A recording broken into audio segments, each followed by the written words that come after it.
intocável, correto, reconhecer às pessoas homoafetivas os mesmos direitos, mas todos os direitos, todos, sem exceção.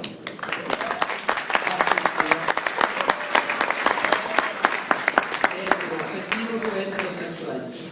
Eu chamo heteroafetivo porque eu peguei carona no termo homoafetivo. Mas já que existe o termo consagrado pela desembargadora Berenice, homoafetivo, por que não partindo para o antônimo heteroafetivo, né? Então, para a felicidade minha, surpresa agradabilíssima, quanto mais eu desfilava pela passarela da Constituição, com o olhar mais arguto que me fosse possível, com a minha alma totalmente aberta, eu só encontrava a confirmação de que é um absurdo, é uma violência, é fundamentalismo dizer que a pessoa é mais ou menos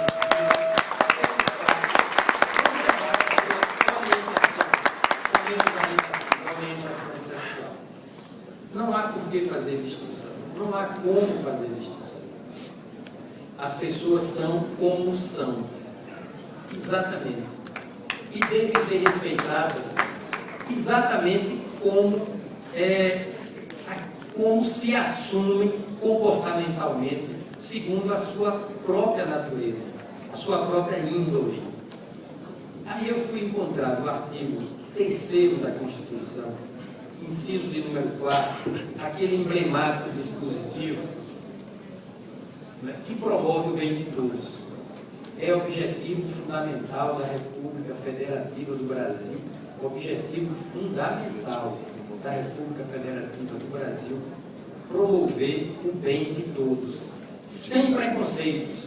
Aí vem simplificadamente, mas sem preconceito de cor, sem preconceito de origem social, sem preconceito de origem geográfica, sem preconceito de sexo. E na palavra sexo, há dois significados. Sexo como gênero. Convenhamos, tradicionalmente, não é? Binariamente, homem e mulher. Vamos, por enquanto, trabalhar com essa coisa. Mas dentro de cada homem e de cada mulher, há um órgão sexual, há um aparelho genital. Então, a Constituição tanto proíbe a discriminação entre o homem e a mulher, ambos têm a mesma dignidade, como proíbe a discriminação quanto ao concreto uso da sexualidade e, portanto, dos órgãos genitais.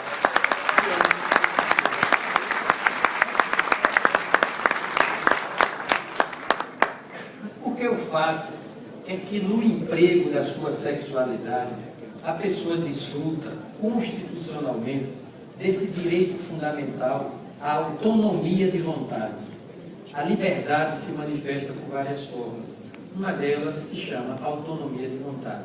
Cada ser humano é autônomo volitivamente no seu querer subjetivo para fazer o uso que bem entender da sua sexualidade e experimentar a partir da sua sexualidade ou um prazer meramente físico ou uma extasia amorosa. O problema é de cada qual. Ninguém tem nada a ver com isso. Foi por isso que Platão, né, que veio entre Sócrates e Heráclito e Aristóteles, Platão disse: quem não começa pelo amor, quem não começa pelo sentimento, não tem o direito de chegar à filosofia. Por isso que Jung, ou Jung, como outros pronunciam, que foi o maior psiquiatra ou psicanalista da história do mundo, discípulo de Freud, e que conseguiu superar o mestre, Jung diz o seguinte, disse: a homossexualidade não é uma patologia, não é um desvio de conduta. A homossexualidade é uma busca da própria identidade e, portanto, do seu equilíbrio interior.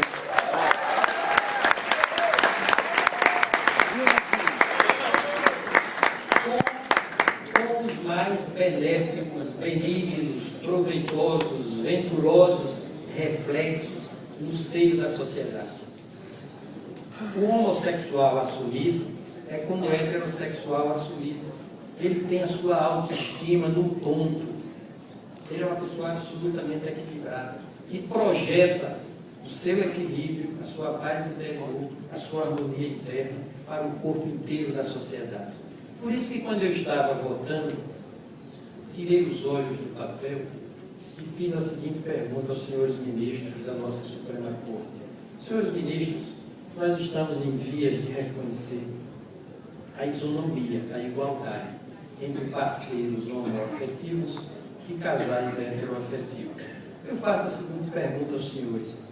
Com o reconhecimento desse direito à igualdade, quem é que sai perdendo?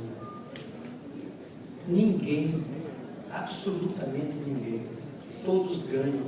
E não se pode proibir uma conduta para todos os fins e efeitos sucessórios no plano nos mínimos planos, declaração de imposto de renda, adoção do nome do companheiro, adoção de uma criança, casamento civil. Não se pode absolutamente negar o desfrute desses direitos.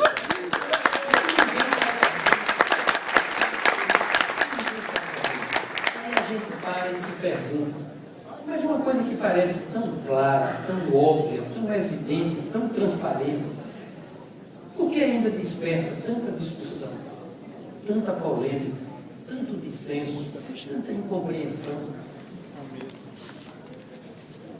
O nome é preconceito, nós sabemos disso. Mas o que significa preconceito?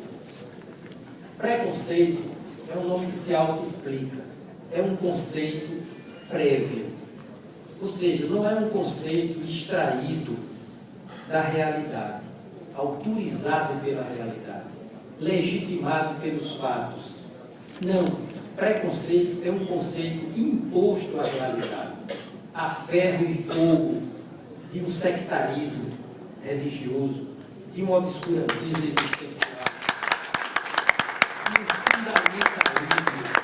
de um fundamentalismo odiento. E os rompantes de ódio estão a meio palmo dos crimes de sangue. É por isso que a homofobia tem que ser tenazmente, vigorosamente combatida.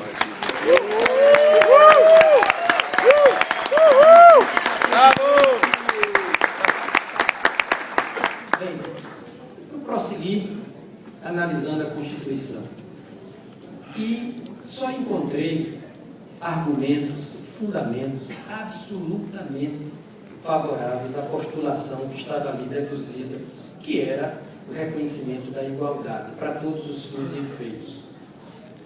Aí vejamos quantos princípios constitucionais são concretizados, são homenageados com esse reconhecimento à igualdade. O princípio do pluralismo. A sociedade é plural. Queiramos ou não, né? A sociedade é plural porque a vida é o mais original dos artistas. A vida não se repete jamais.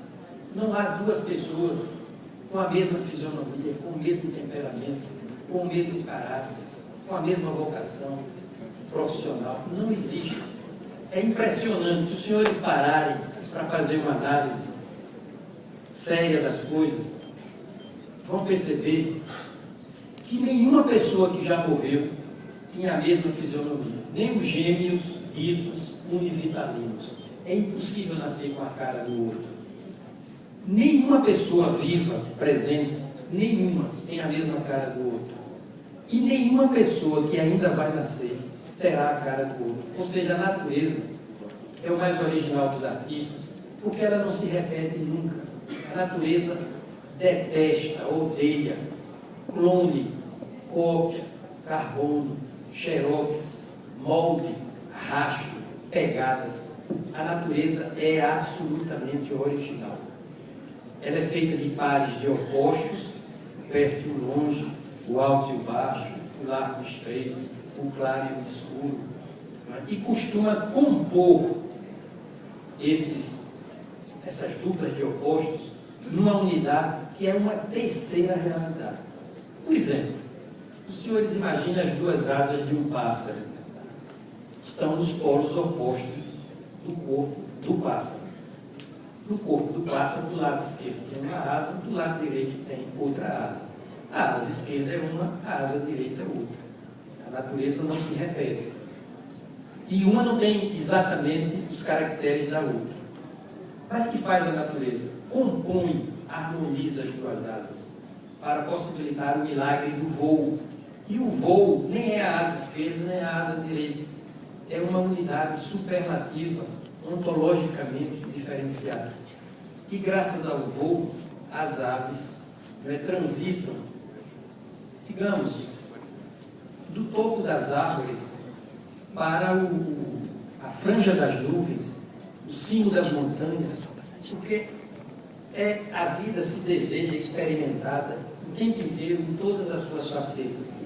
Nós, seres humanos, somos, em alguma coisa, nós somos iguais, digamos assim, aparentemente, no aspecto físico, não é? Temos uma estatura parecida, temos uma cor também parecida, mas só na aparência. Porque a sociedade é eminentemente e essencialmente, visceralmente plural. E cada ser humano é um universo à parte, é um todo à parte. Se eu sou parte de um todo, eu sou um todo à parte. Se eu sou parte de algo, eu sou um algo à parte. Eu sou um universo, eu sou um microcosmo. Cada um de vocês também. Por isso Fernando Pessoa disse assim: não sou nada, nunca serei nada, não posso querer ser nada. À parte disso, tenho em mim todos os sonhos do mundo. Então, cada pessoa porta consigo uma dignidade inata, imanente, inconfundível, irrepetível. E no plano da sexualidade, só cabe ao direito reconhecer essa insimilaridade. Ninguém é igual a ninguém. Então, todo mundo tem o direito de ser o que entender que corresponde ao seu projeto de felicidade.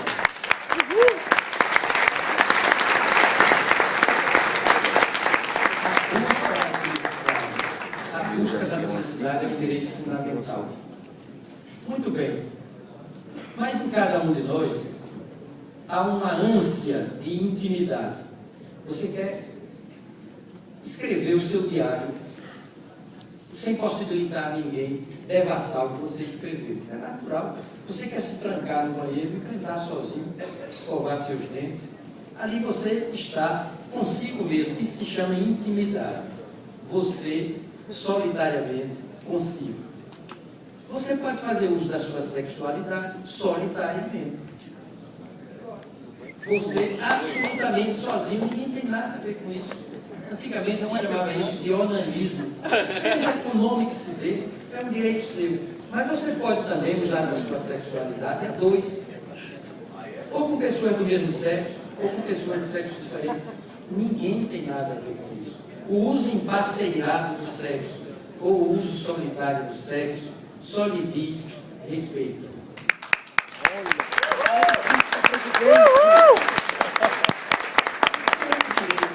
O direito brasileiro, às expressas, protege a intimidade e a privacidade. É evidente que também estende essa malha protetiva para o campo da sexualidade.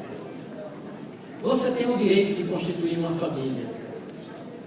A família lhe dá uma sensação de segurança psicológica, afetiva, econômica, física. Família é núcleo doméstico, é uma sociedade doméstica. Você escolhe o seu parceiro para constituir uma família. Por isso que a Constituição diz que a família é a base da sociedade e merecerá proteção especial do Estado. Então, você constitui o seu núcleo doméstico, o seu parceiro, o seu companheiro, a sua companheira, com quem você quiser.